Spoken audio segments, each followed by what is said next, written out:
Before we begin, I do want to recognize this as the traditional territory of the Amskapi Pukani, or Blackfeet, Kalispel, Salish, and Kootenai tribes. So we just take a moment to recognize that. And I want to welcome you to the 35th year of the Native America Speaks program. This is the longest running Native America Speaks program in the National Park Service, which is very exciting. This program and other critical programs like it couldn't be possible without your donations to the Glacier National Park Conservancy. So thank you so much if you are a donor. Tonight I'd like to welcome a special guest, Mariah Gladstone. She is a member of the Blackfeet Nation as well as a member of the Cherokee Nation of Oklahoma. She's been speaking and performing in and around the park since she was 4 years old. And then in recent years she's been to Columbia University and currently focuses her efforts in cultural revitalization and indigenous foods.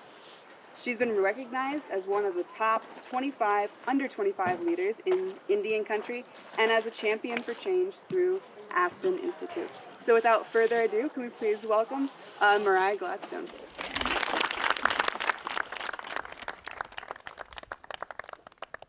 Hi guys. Firstly, gonna apologize for the number of cameras. Pay no attention to them. They do make me seem like I am far more important than I really am. But they're part of the park record and conservancy documentation of the Native America Speaks program. So more people will understand what the park is able to do here, and this really cool series that has been able to be implemented within the park system over the past 35 years, which is awesome. Welcome to Two Medicine. As was mentioned, my name is Mariah Gladstone, and this evening I'll be sharing with you guys stories from around the area and hopefully giving you a deeper context into this area and our rich cultural history. Also want to mention this is definitely Blackfeet territory. Kalispel, Salish, they're on the other side of the mountains. So, Glacier, yes, we share sides of the Continental Divide, but right here, this is Blackfeet land. We good?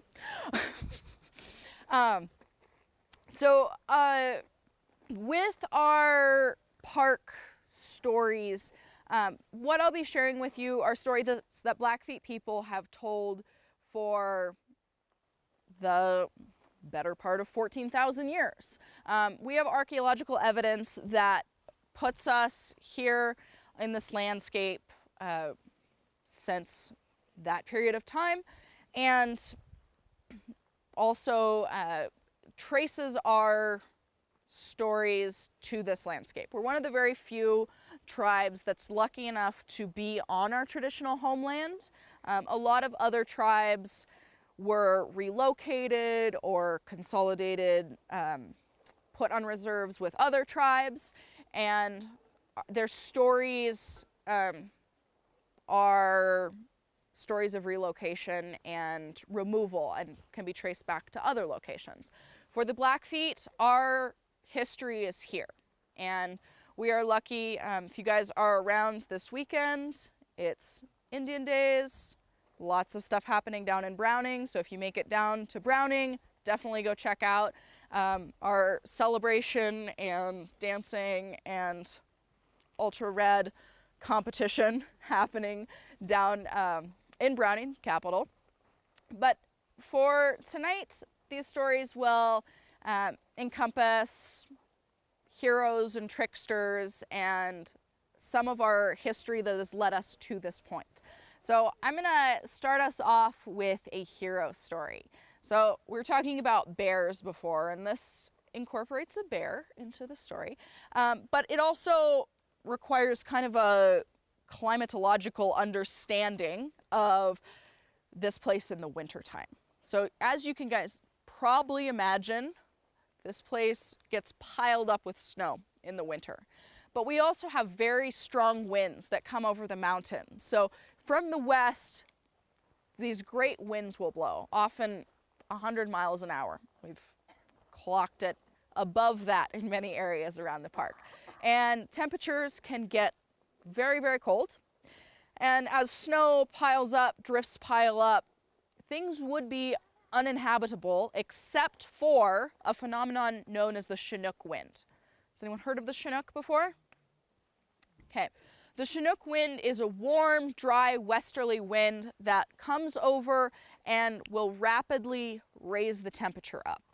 So it is the reason that Browning holds the world record for the highest temperature shift in 24 hours, -50 to 50 above Fahrenheit in 24 hours because of a Chinook wind rolling through in the wintertime. And for my ancestors, it was a critical factor that made this landscape right next to the mountains inhabitable throughout the year. Because every 2 to 3 weeks, the snow would melt off, temperatures would rise, our men could go out hunting and women could gather firewood, the bison would stay right next to the mountains all year round, and we were able to live even in temperatures that were dipping to 50 below. And so it was one winter in the long ago time that the Chinook wind did not come. And snow was piling up, things were freezing, and the people were waiting weeks and weeks. And finally, a young orphan boy decided that something wasn't quite right, and he went out on a quest to find what had happened. Now, this orphan boy becomes the hero of our story. He's not the biggest or the strongest. He's not like Superman built, right? But he is the person that is putting the village above himself. He is thinking about all of the people and how he can help them. And so in this selfless act, he goes out in this brutal cold and he calls out, "Oh, my animal elders, please come help." And 4 animals come down. There's a coyote, there's a weasel, there's an owl, and there's a magpie.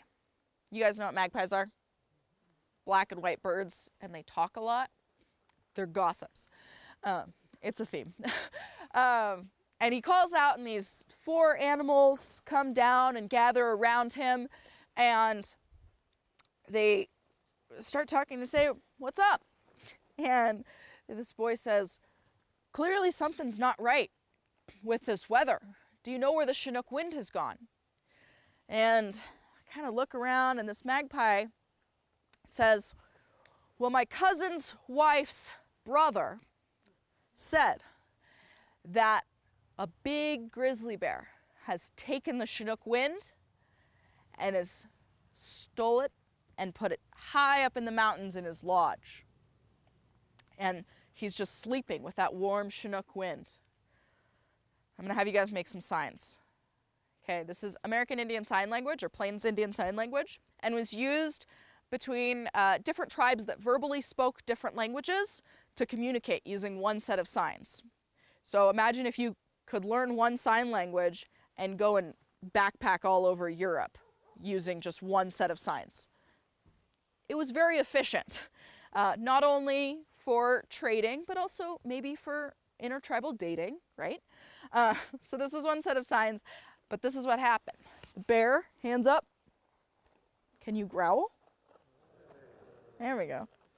Stole, like you're hooking something, and kind of a comical early Disney kind of steal. And then like this, Chinook, the wind. So the bear stole the Chinook. So this boy takes off, and he's like, "Well, I'm going to steal that Chinook wind back from the bear." And he takes off, and he starts to walk out in this deep snow, and these animals say, "We're coming with you.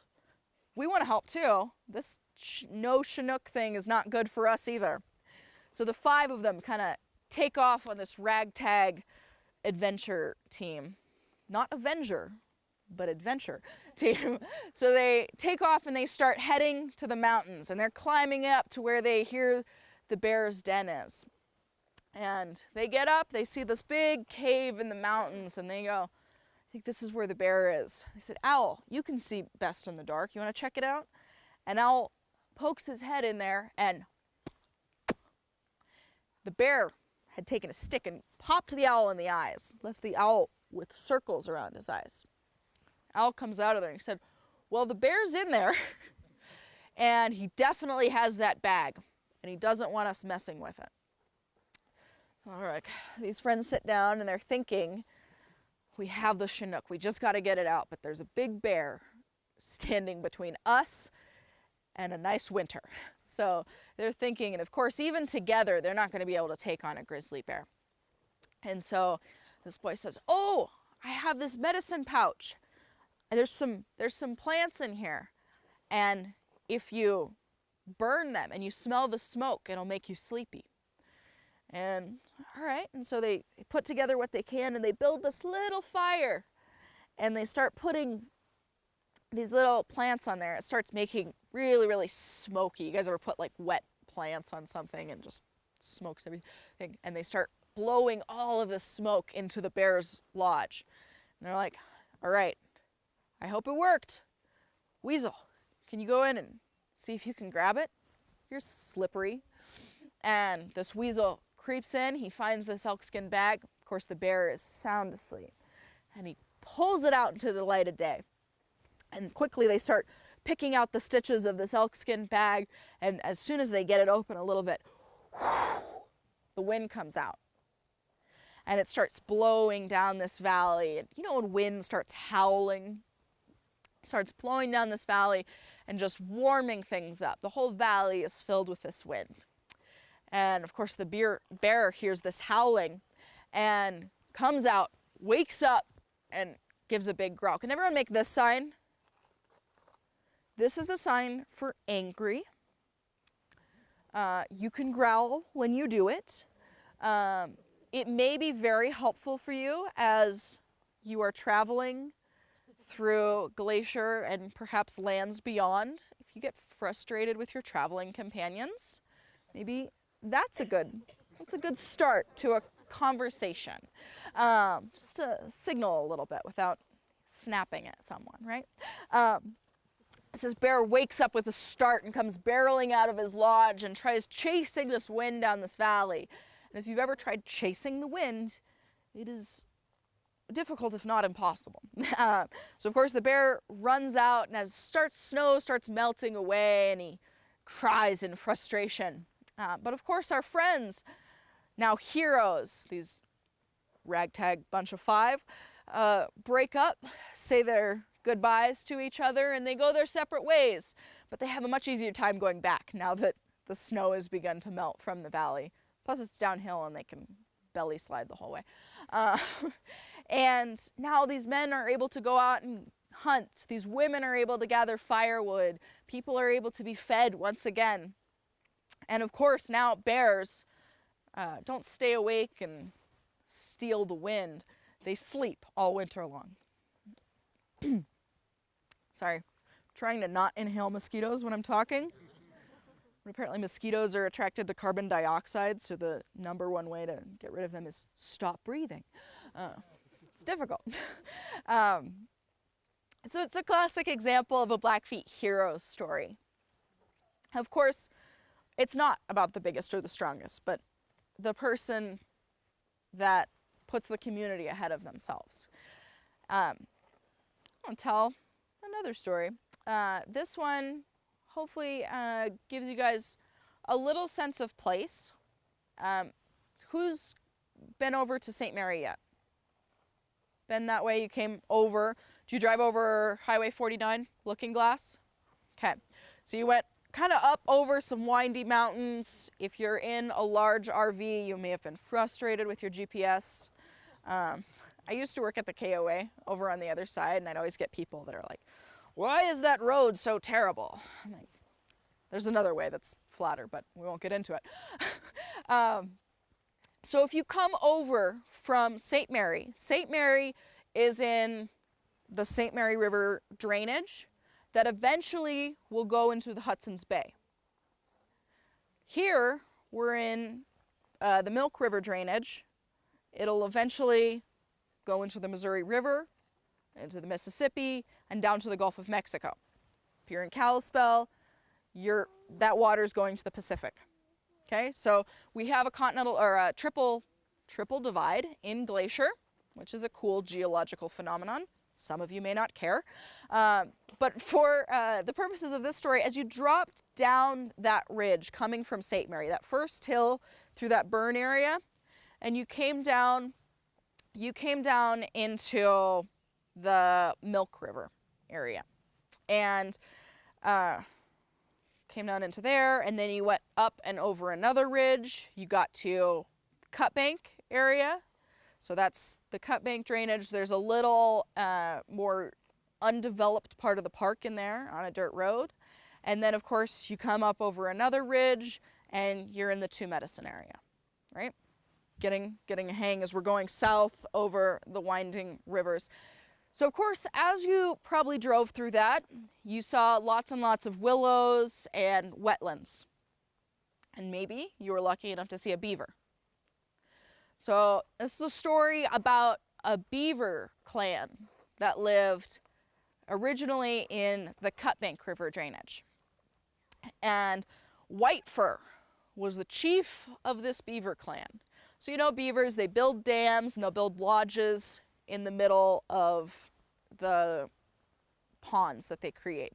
Now White Fur had quite a big clan of beavers, and their pond was almost like a small lake. And White Fur was very proud of his beaver clan, and he went out when the ice broke up one year, and he went out to survey the food trees that were left. And he went around and he said, you know what? The food trees that are remaining are only going to last us a little over another year. And we're going to have to find a new home because there's not enough food for the size that our clan has become. So he calls a council in his lodge, and he says, someone is going to have to go on a discovery mission to find a new home for us, to build a new dam and a new pond. And his oldest son, Loud Slap, spoke up. And Loud Slap says, I'll do it, I'll go. And of course, this is his oldest son.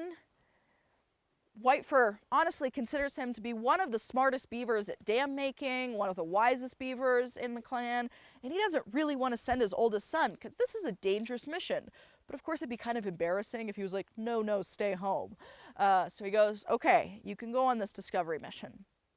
And I had this dream. When White Fur tells his son about this dream, and he says, swim down river, past some of the other beaver clans that are along the Cut Bank River, and then you'll reach a point where if you look north, you'll see a low gap in the ridge. And if you go up and over that gap, I believe you'll find us a new home. But please, travel during the day. That is when most of our enemies, the mountain lions, the wolverines, the wolves, are sleeping. And it'll be less dangerous if you travel during the day. So Loud Slap says, all right, I'll set out in the morning. And Loud Slap takes off early the next morning. And he sets off during the nighttime. So he's swimming downriver when it's safe.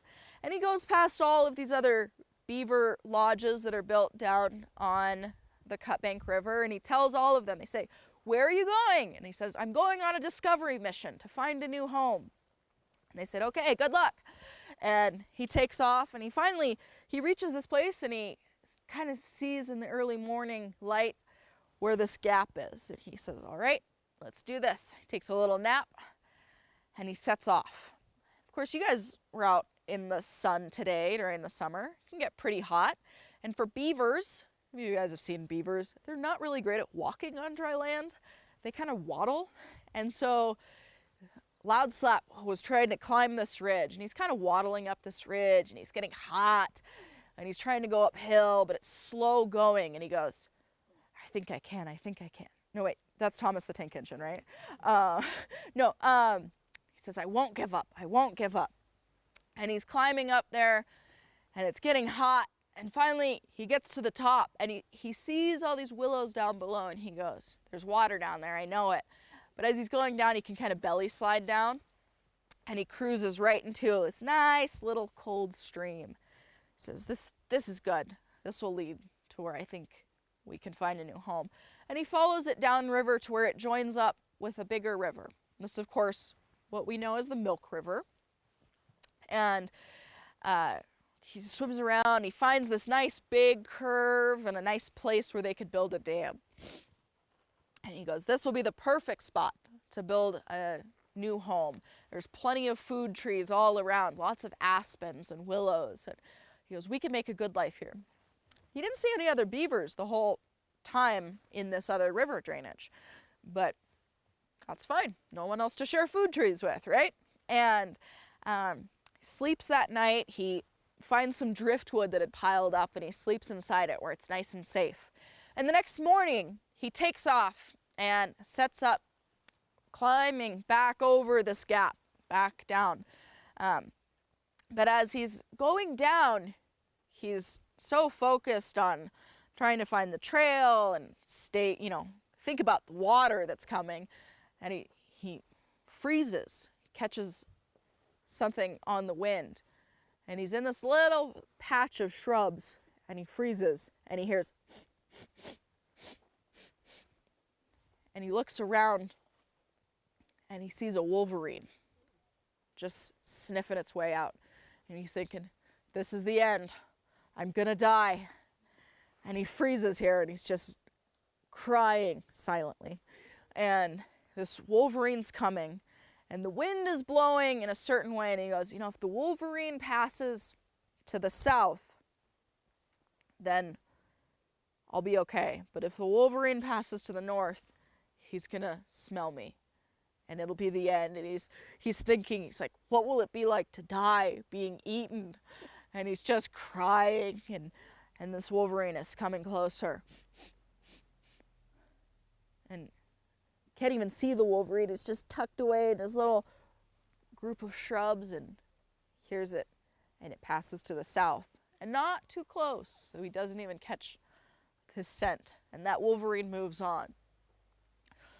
And Loud Slap was so relieved he could have sang, but he didn't, because there was a wolverine nearby. And he quickly makes his way back down into the water, back down into the Cutbank River, and he swims so fast. He goes back upriver through all of these different beaver ponds, and he's just paddling, and the water's just frothing. He's paddling so hard. And he makes it back, and he climbs, and he goes right to his father's lodge, right into the lodge of Loud Slap. Sorry, the lodge of White Fur. And he tells his father, hello, I'm back. His dad is overjoyed to see him. And he says, tell me about what you saw. And he tells him about all of his adventures, and tells him about this close encounter with the wolverine. But also, there is a new place where there's plenty of food trees. And when the ice breaks up next year, we can move all of our people, our beaver people, to the other side. And they start making plans, and everyone's very eager to go to the other side. But of course, moving an entire village of beavers across a dangerous gap takes some planning. And so they work extra hard hauling these food trees down to sink so they have food for this next winter. And they start having to haul them a great distance, and it's dangerous. And they work well after the snow flies and until their pond has been frozen. And as soon as that pond unfreezes in the springtime, they're ready to head out. But of course, some of the beaver moms have young beaver kits with them, so they're not quite ready to make this trip. But a lot of these beavers, they're ready to go. So a lot of the young men and beaver women without beaver kits set off, and they make this journey. Fortunately, they all make it safe and sound, and they get right to work building their dam. And they work for 2 weeks straight just building a dam. Finally, they start backing up water, and then they start building lodges and enjoying this nice fresh growth of food trees. And Finally, the beaver moms and kits come along a few months later, and the gang's all back together. And they live in their new beaver lodge for a couple of years. Actually, their new beaver pond for a couple of years. But of course, new kits grow up, and there are more kits born, and soon there are quite a few 3- and 4-year-old beavers that are bachelors and bachelorettes, right? And they're on the prowl looking for love. But of course, they're all related. They can't marry each other. And so they call a council, and they have to think about what they're going to do. And they say, well, we have two options here.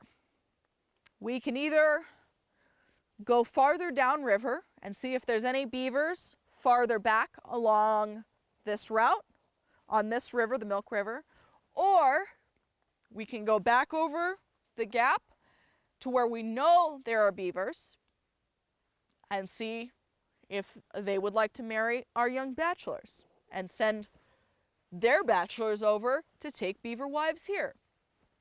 And there was a vote, and the majority was to go back over to where they knew there were beaver lodges in the Cut Bank River. So they send a whole bunch of young beaver bachelors over the mountains. But a week passes, and no beaver bachelors from the other clans had shown up. And there was beginning to be concern, and they said, I think something must have happened. I don't know what. But Loud Slap says, I'll go scout it out. I'll go check it out. And Loud Slap went over. He made it over this ridge, and he found the bodies of all of these beaver bachelors that had been eaten by wolves. And Loud Slap was very upset. And he swam down to the Cut Bank River, to the other lodges, and he told them, he said, our young men were coming to take beaver wives here, but they were killed by wolves on their journey. And they mourned together. And they said, we will send some beaver men over to marry some of your beaver women, but also we have news. The chief of this first clan that Loud Slap had swam to said, we have some news. We hear that there's a new beaver in town, right? There was a beaver that had come over from the Two Medicine drainage, from this area, downriver here. And he'd come over to the Cut Bank drainage, and he moved in to your old pond. And they backed up that dam, and they reinforced it, and that water's backed up even further now into a new growth of food trees. And he calls himself Strong Dam. And Loud Slap said, that's not going to do. Because, of course, their plan, White Fur's plan has always been to rotate back home to their original, and so the food trees can grow back, and they can have two working ponds, and they rotate through. And Loud Slap says, well, we'll show that Strong Dam whose pond that is. Tell no one you saw me. And he goes back over the ridge. Loud Slap is getting much better at making this journey, building his strong beaver legs for climbing. But he makes it home, and of course he tells his dad what had happened to their beaver bachelors. And he said, there'll be some young beaver men along shortly, but there's a beaver named Strong Dam that has moved into our old pond. And White Fur says, we're going to have to show that Strong Dam whose pond that is. And White Fur is an old beaver. I mean, he's called White Fur primarily because he's so old, he's kind of getting grizzled, right? And he goes, I may be old, but I can still fight. And he says, take our warriors. We're going to head over there. We're going to have ourselves a beaver battle. And so all these young men and some of the young women, some of the unmarried young women came, and they made this journey back over to the Cut Bank River. And they started heading up. But each time they went to a pond, these women said, you know, they started playing like a beaver cotillion or something, right? Like having a coming out ceremony, and these young beaver bachelors from the other ponds would ask the young beaver women from Whitefur's clan if they would marry them. And these women would say, "We'll marry you, but first you need to fight for us at the upcoming beaver battle." And they said, "Of course we'll fight for you. Is that all you ask? Like, he who will not fight for his sweetheart should not have one."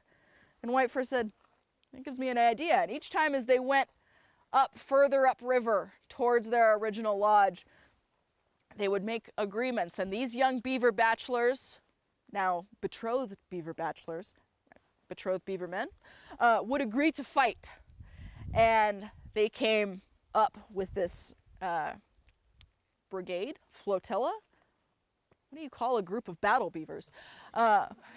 Swimming up, 100 or so beaver warriors coming, and they were quietly swimming through the water, and there was a young Blackfeet man on the shore of the water. His name was No Water, and he was there on his vision quest. And he sees 100 beavers silently creeping through the water. And he goes, "Are you real? Is this real? Am I seeing this in real life?" And Whitefur said, "Shh, we're trying to ambush these people that have moved in to our pond. We're going to have a beaver battle here in a few minutes, and we should be fine, but if we need your help, please come to our aid." And No Water said, "Okay." He signed it. Silence. And these beaver came up over the dam, and quickly the water was just frothing with beaver fighting and squealing, and they had themselves a beaver battle. And of course, fast forward, Whitefur did indeed come out on top in this beaver battle, and Strong Dam's remaining beaver clan took off back to the Two Medicine drainage where they had come from. And Whitefur sent his wounded into the lodges to be cared for, and he came up to No Water and he said, "You know, we didn't need your help, but we know you would have been there if we had needed it. And I want you to come back home with us over the mountains, or over the ridge to the Milk River, and I want to give you some beaver medicine that will help you stay strong and happy for the rest of your life." And Whitefur passed on some beaver medicine to No Water that kept it with the Blackfeet. It was a very long epic story about beavers. I'm sorry. I'm going to teach you guys a sign. Can you do this?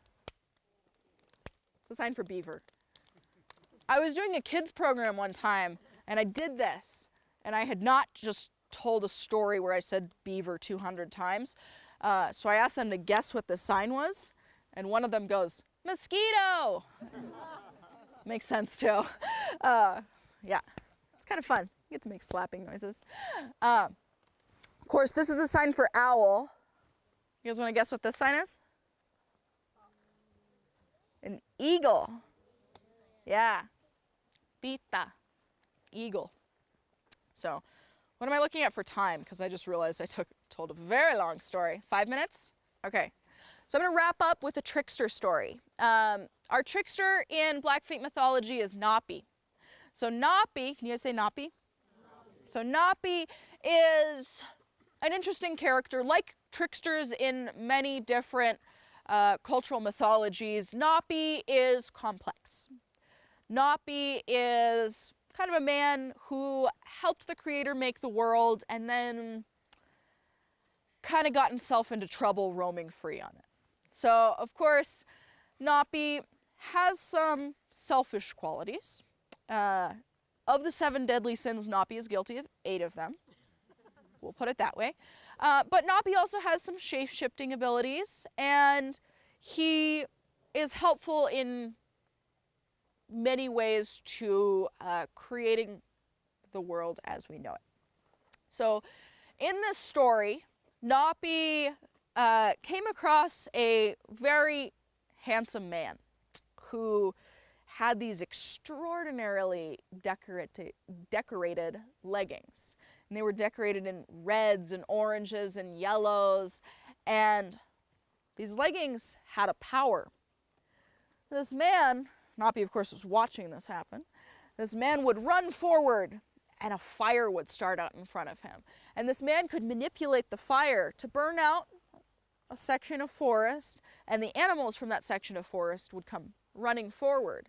And that man lifted his bow up, saw an elk, and he shot that elk.